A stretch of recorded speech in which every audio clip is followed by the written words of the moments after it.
तुम्ही कधी कच्च्या टॅमॅटोची चटणी खाल्ली आहात का? तर चला आपण आज बनवणार आहोत कच्च्या टॅमॅटोची चटणी. कच्च्या टॅमॅटोची चटणी बनवण्यासाठी मी हे कच्चे टॅमॅटो घेतलेत. तर हा कांदा घेतला, हिरवी मिरची घेतलेली आहे, ही लसूण घेतलेली आहे आणि हा कढीपत्ता. आता हे टॅमॅटो मी स्वच्छ धुवून घेतलेले आहेत. आता त्यांना आपण असं कापून घेऊया. हे बघा किती कच्चे आहेत. असे छोटे छोटे तुकडे करून घ्यायचे.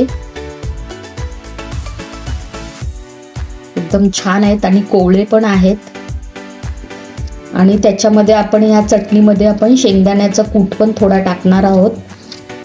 शेंगदाण्याचा कूट टाकल्यामुळे चटणी पण छान लागते कच्च्या टॅमॅटोची. तुम्ही एकदा करून बघा. शक्यतो मला असं वाटतं कच्चे टॅमॅटो जास्त मार्केटला नाही आहेत, पण कधी आले तर नक्की घ्या आणि ही चटणी बनवा. तुम्हाला नक्की आवडेल. आपण नेहमी जे पिकलेले टॅमॅटो असतात त्याची चटणी करून खातो, तर तुम्ही एकदा कच्च्या टॅमॅटोची चटणी ट्राय करून बघा, तुम्हाला नक्की आवडेल.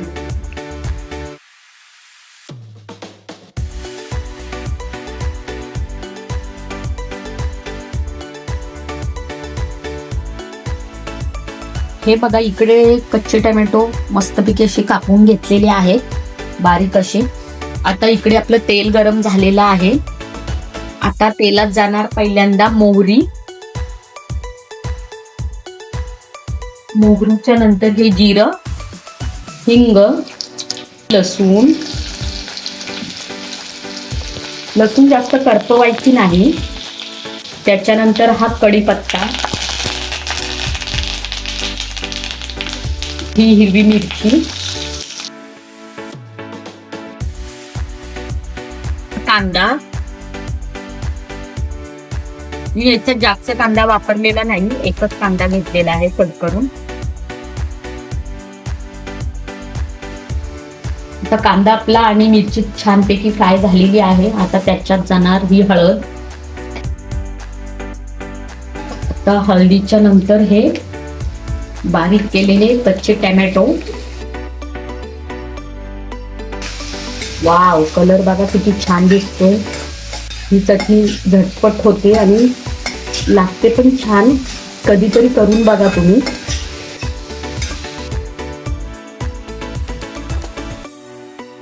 आता तेलामध्ये छानपैकी टॅमॅटो फ्राय झालेले आहेत. आता आपण 5 मिनिटासाठी झाकण ठेवूया. झाकणामध्ये पाणी ठेवून 5 मिनिटाची वाफ देऊया. हे बघा, आपले 5 मिनिटं झालेले आहेत.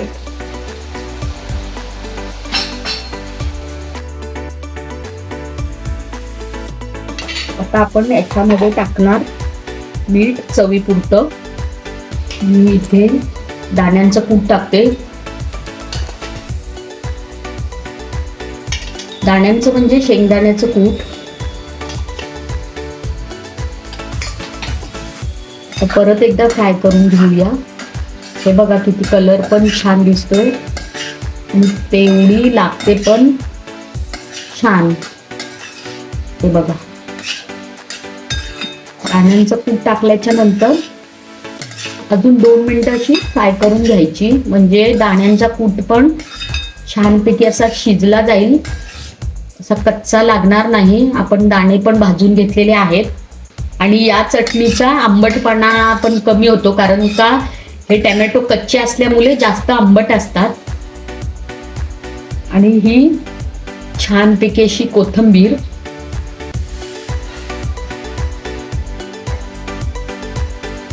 चला तर आपली टॅमॅटोची चटणी रेडी झालेली आहे.